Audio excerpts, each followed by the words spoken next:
Em pleno domingo, com feriado na segunda-feira, o presidente Lula aprovou uma medida provisória que muda completamente as regras do jogo para quem investe no exterior, seja através da pessoa física ou de uma estrutura offshore. Meu nome é Renan Zanella, sou analista CFA, consultor CFP. Se você se interessa por economia, finanças e investimentos, inscreva-se no canal e fique até o final desse vídeo porque a gente tem muito para discutir hoje.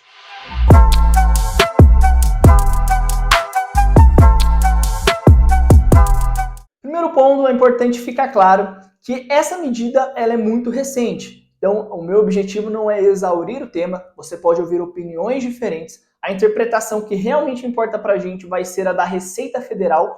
Caso essa medida seja aprovada daqui a alguns dias, o que eu quero fazer é discutir alguns temas e ver o tanto que isso pode impactar as nossas aplicações no exterior.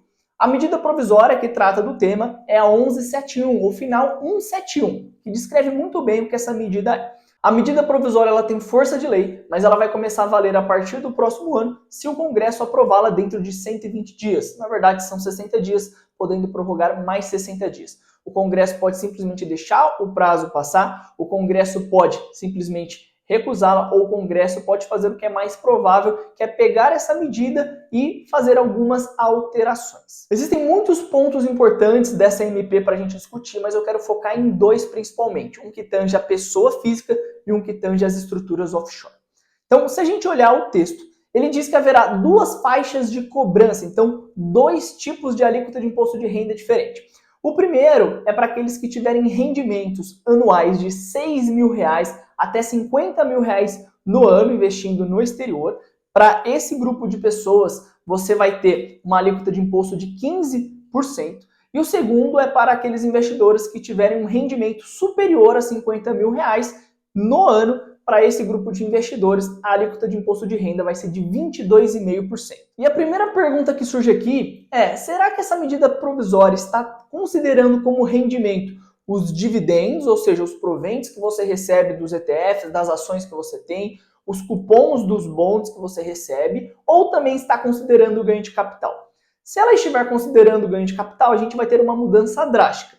Isso porque hoje, se você investe no exterior pela pessoa física, você tem isenção de imposto de renda para vendas de até R$35 mil por mês, independentemente do seu lucro. Então, se você teve um lucro muito grande ou muito pequeno, se você vender até R$35 mil por mês, você não paga imposto de renda. Isso é maravilhoso, porque você pode fazer o rebalanceamento da sua carteira todos os meses, e a não ser que você já tenha um patrimônio muito expressivo, que justificaria ter uma estrutura offshore, você simplesmente vai diferir esse imposto ou não vai precisar pagá-lo por muito tempo, enquanto você está construindo o seu patrimônio. Então, se essa medida estiver considerando o ganho de capital como parte do rendimento nessas duas faixas de alíquota, isso seria muito negativo e atrapalharia bastante o investidor pessoa física. Só que nós também temos uma segunda dúvida: será que como rendimento eles vão considerar apenas os dividendos? Se sim, hoje os dividendos recebidos por ETFs, empresas, ações, REITs dos Estados Unidos, eles já são tributados na fonte em 30%. Se a gente tiver essa tributação na fonte de 30%, mais uma tributação de 15% ou de 22,5%, a gente vai ter uma bitributação, o que vai inviabilizar os investimentos que pagam dividendos.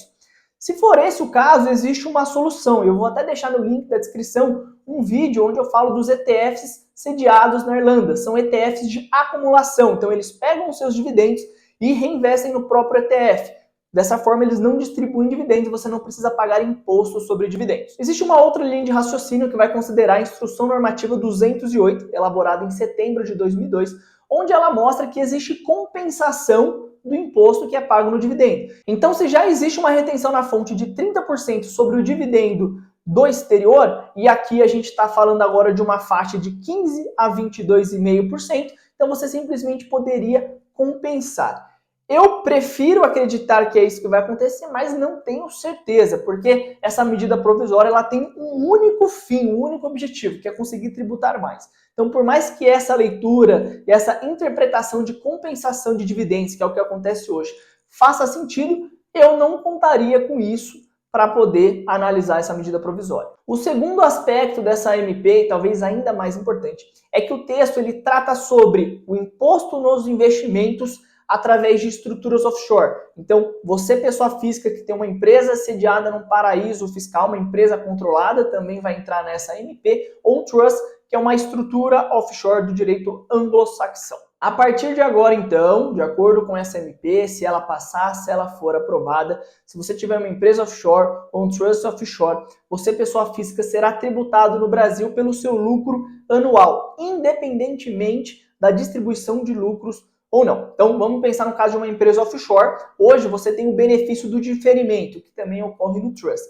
Isso significa que o ganho de capital, o lucro que você vai tendo, se você não distribui, se você não repatria aquele recurso, ele não tem imposto de renda nenhum sobre ele e você vai conseguindo fazer aquele bolo crescer. O diferimento, no final de 10, 20 anos, ele vai trazer um ganho adicional de quase 1, 2% ao ano. Então, ele é extremamente relevante. O que essa medida provisória está fazendo é acabar com o diferimento. E ela está falando, independentemente de você trazer ou não esse lucro para o Brasil, você vai precisar auferir qual foi o resultado que você teve naquele ano e pagar o imposto de renda que é devido. O grande ponto de interrogação que fica aqui é que essa parece ser uma medida impraticável, porque é muito difícil que haja essa fiscalização. Então, primeiro, o governo brasileiro está falando que uma empresa sediada no exterior vai ser obrigada a fechar o seu balanço anualmente, o que hoje, por exemplo, em Bahamas já não é necessário.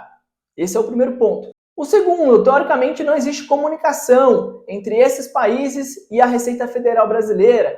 Como que a Receita Federal Brasileira vai conseguir fiscalizar as corretoras americanas nas quais você tem conta? Uma coisa é a B3, que tem aquele pequeno imposto de renda retido na fonte que funciona como dedo duro. E lá fora, como que isso aconteceria? Isso é tão difícil que, até no governo anterior, o Paulo Guedes tentou emplacar uma medida parecida e acabou que não foi aprovada. Primeiro porque o pessoal do Congresso investe no exterior, também tem offshore e também seria muito prejudicado por essas medidas. Segundo, porque ela seria muito difícil de, na prática, ser executada. Então, a sensação que dá é que, caso essa medida provisória seja aprovada, o que vai acontecer é que muitos desses investidores que têm dinheiro lá fora vão simplesmente deixar de declarar, porque é quase impossível que o fisco consiga encontrar esse dinheiro e averiguar se realmente houve lucro ou não de um ano para o outro. E por último, existe um outro ponto que também vai dar bastante discussão. Como o governo quer arrecadar, e ele quer arrecadar o quanto antes para poder fechar as contas desse ano no verde, fugir do vermelho, ele está propondo uma medida, que é quase que um benefício para o investidor, onde você, na sua declaração de imposto de renda, você declara o seu ativo pelo custo, você vai poder atualizar pelo valor de mercado e a diferença você vai pagar uma alíquota de 10%. Em vez de você esperar você vender aquele ativo e pagar um ganho de capital de 15% ou até 22,5%. Isso, para quem pensa em repatriar o dinheiro, vai ser muito bom, porque você está trocando uma alíquota de 22,5% ou 15% por uma alíquota de 10%. Então, perceba como existe muita confusão nesses textos, muitas interpretações diferentes.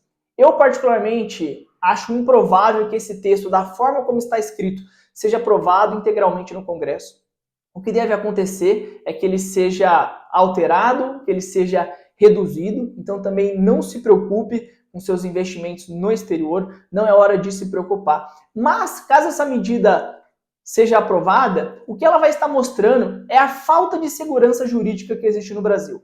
É como as leis, elas mudam da noite para o dia, e no pior, mudam no domingo, num pré-feriado, de uma forma suja, de uma forma assim, para prejudicar o investidor, para arrecadar e passar por cima de todo mundo. Isso, com o passar dos anos, vai fazer com que os investimentos no Brasil sejam cada vez menos frequentes, com que o gringo procure outros países, com que aqueles que têm dinheiro de verdade no Brasil busquem cidadanias em outros países, como foi o que aconteceu na Argentina, onde muitos migraram para o Uruguai, como foi o que já aconteceu em outros países da Europa também, onde um país vai lá e aumenta a taxação sobre os ricos, a população aplaude achando que aquilo é bom, e na verdade os ultra ricos, o que eles fazem é simplesmente pedir a mudança de residência fiscal. Então, de uma forma ou de outra, essa medida ela não será positiva para o Brasil, mas você como investidor não deveria se preocupar agora. Vamos esperar as próximas semanas e meses, ver se ela vai ser aprovada. Quando for aprovada, nós veremos como ela foi aprovada, qual vai ser a interpretação da Receita, e aí sim nós buscaremos estruturas e medidas para você poder pagar o mínimo de imposto possível dentro da lei. Mas por enquanto eu sugiro que você pelo menos entenda o que são os ETFs irlandeses, porque além de já serem importantes hoje, eles podem ser nosso grande amigo daqui para frente. Te vejo no nosso próximo vídeo. Deixa nos comentários qual foi a sua interpretação. Se você é advogado, se você é contador, se você já tem experiência com investimento no exterior, essa discussão vai ficar ainda mais rica se você puder deixar a sua percepção sobre essa medida provisória. Até a próxima.